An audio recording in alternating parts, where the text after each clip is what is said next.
With the Richard Satchwell case now concluded, we've come down to Youghal in County Cork today, and we're at Grattan Street, which is central to the case. Paul will explain where we are. Yeah, so behind me here is number 3 Grattan Street, the home that Tina and Richard Satchwell lived in since 2016, September 2016, and ultimately the home where her remains were found under the stairs. And this is the home where she lost her life, where Richard Satchwell killed her. This is the home where Richard killed his wife Tina. We now know either on the 19th or the 20th of March 2017. That's what he was charged with. Now, Mr. Satchwell says that he killed his wife on the 20th of March. Of course, his claim was that this was self-defence. The claim was that on the morning of the 20th, Tina came downstairs and that that Richard found her at the bottom of the stairs using a chisel against plasterboard. He asked her what she was doing, and he said that she then suddenly flew at him with this chisel. She got on top of him. He was pushing her off of him, trying to prevent her basically from stabbing him in the head, he said. And during the course of that melee or struggle, if you will, she lost her life on top of him when he was using this particular belt cord from her dressing gown, and she died on top of him. He says he then panicked, that he put her remains ultimately into a freezer in the back of this property in a shed. He then later took them out and put them under the stairs of the home in a 62 centimetre deep grave that he had dug for her. And she remained there for almost 7 years before Gardaí uncovered those remains in October 2023. And the death happened around the 19th to 20th of March, so as you say, 2.5 years, almost 3 years that she lay here undiscovered. Yes, and the cops, they searched this place in 2017, in June of 2017, but it wasn't an invasive search, and it was only upon the reinvestigation, the re-examining of the case by then Detective Inspector Anne-Marie Toomey. They went back and they looked at this case from the very start, and they surmised that Tina Satchwell effectively never left this home after the 19th of March 2017, and in all likelihood, based off of the expertise of a forensic archaeologist, those remains were probably still buried in this house, and of course she was proven to be correct. And also it's important to stress that after the killing, Mr. Satchwell also remained at the house for several years. Yeah, he remained here this entire time. We interviewed him many times. He was interviewed inside this house. He showed journalists around the house. He showed Gardaí around the house. He gave Gardaí a key to the house. He continued to maintain that his wife disappeared, that she just vanished when he came home from Dungarvan on the 20th of March 2017, that she left the keys on the floor, and that she'd left suitcases and left with €26,000 in cash. Of course, all of those claims have proven to be untrue, and obviously when he was interviewed by Gardaí, he admitted that once he started this lie, basically he effectively couldn't stop. And it's quite remarkable that we've been here a few minutes and there's quite a lot of traffic, so It's really remarkable that it's a busy thoroughfare in Youghal, and unfortunately Mrs. Satchwell's remains were there the whole time, as probably tens of thousands of people passed by in the whole time. It's horrific when you think about that, and also, the trial was shown a very lengthy, detailed video taken by the Gardaí of just the state of the house. It really showed you the state of the house inside, that the remains were buried behind this staircase. That was just, there was clutter all over the room. There was a couch up against the stairs and a cement mixer.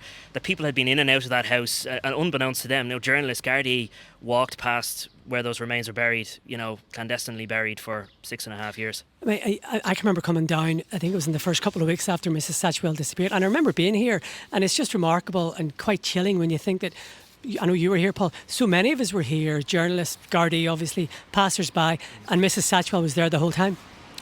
Yeah, and I remember coming down to the search when it commenced in October 2023, and we were all wondering what the development was, the reason why. The simple reason was they re-examined the case from the start, and they concluded she never left this home. It's chilling to think that she was there that whole time, despite the fact that there was a massive missing persons investigation, over 200 lines of inquiry. Interpol were involved, CCTV all across the country and from abroad checked, but no sign of Miss Satchwell, and it was apparent to Gardaí really pretty early on that she wouldn't have vanished of her own free will. We're now at Youghal Post Office on Main Street. It's about maybe 300 yards from the killing house. Why is this so central to the case? Well, this was really central to the Garda case because it was one of the, I suppose, holes in Richard Satchwell's narrative about what he got up to on the day that he firstly said his wife disappeared and ultimately admitted that she died on the 20th of March. We know now that he says that he killed his wife, or that she died on top of him, around 9 a.m. in the morning. So around 11:20 a.m. that morning, Mr. Satchwell came to this post office behind me here on North Main Street, and he collected Tina's dole. An unusual thing to do after you've just taken her life. Now, he said he was just trying to carry on as normal. He was caught on CCTV going in and out of this post office with the two dogs, Heidi and Ruby, and we've seen chilling footage of that in the trial, where he collects this dole payment even though his wife is lying dead in the house just a couple of metres down the road. And the jury would have seen that footage, and that was sent to the Garda case. The jury saw it, yes. You can see him walking with the dogs, and it's one of the few pieces of CCTV footage that were produced as evidence in this case. I was just going to ask you, Paul, when evidence like this was being played in court, what was Satchwell's demeanour? Satchwell never looked up at all when there was any footage being played, whether it was his interviews with Gardaí, the media, or any of the CCTV footage, so he kept his face down. He never looked up at any of this footage at any point. I don't know whether he was ashamed of it, whether he had no interest in looking at it, but you don't know what's going on through his mind, but it was notable that he never looked at it. Okay, so this is one important location. We're going to go on to another one next. So Paul, this is another leg in the journey. This is the Greens Church, which is between Youghal in County Cork and Dungarvan in County Waterford, where Satchwell said he went after killing Tina. Tell us about it.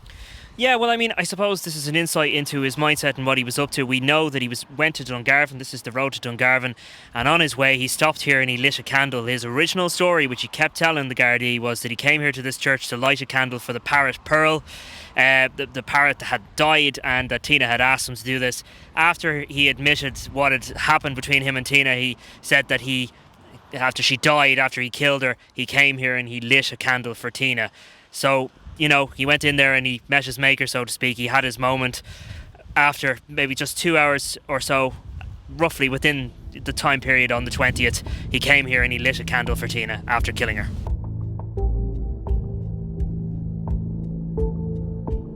We've followed the journey that Satchwell took after he killed his wife, but now we have come back to Youghal itself. We're just a few hundred yards away from the scene of the killing, and we're on the pier at Youghal, and this is quite significant for the case. Yeah, well, the map data showed basically that Richard Satchwell, before he went back to be with his wife's body, as he put it, he came to this fish pier. It's only just, mere metres from his actual house. It's known as the Moby Dick Pier, I believe, but he, according to the map data, stood here for a period of 40 minutes. So he got here around 2 p.m. in the afternoon, about 5 hours after he said he had killed his wife. And he just stood here for 40 minutes, according to that map data. Now, subsequent evidence that came out in the trial, Mr. Satchwell was talking about his state of mind over the years that he killed his wife, and he said that he would often stand at this pier and he thought about throwing himself off, about taking his own life many times. And it is alarmingly close to the scene of the killing, the killing house. It is, and we know that after he stood here, he went back home. We don't know for certain that this happened, but his version of events is that his wife was still lying dead inside in the hall of the home, and that he just lay down with her from that afternoon and stayed there all night with her. Eventually transferred her to the couch, then into a freezer, and then ultimately he dug that grave. But he would have said, I think you alluded to it there, he would have regularly come to this pier effectively to consider taking his own life. So he told the Gardaí that he thought about that on many occasions. He also said that he thought about handing himself in to Gardaí on many occasions. Behind us, just at the traffic lights, you can see Youghal Garda station. But we're at this bus stop, and there's a reason why we're at this bus stop. Why have you brought me here? Well, it's an unusual one, but it's an interesting one. I will be showing you a video of this. This is the bus stop where Richard Satchwell was rearrested on the 12th of October. We know he was interviewed by Gardaí on the 11th. He was ultimately released from custody while the search was still going on, good bit down the road at his house in Grattan Street.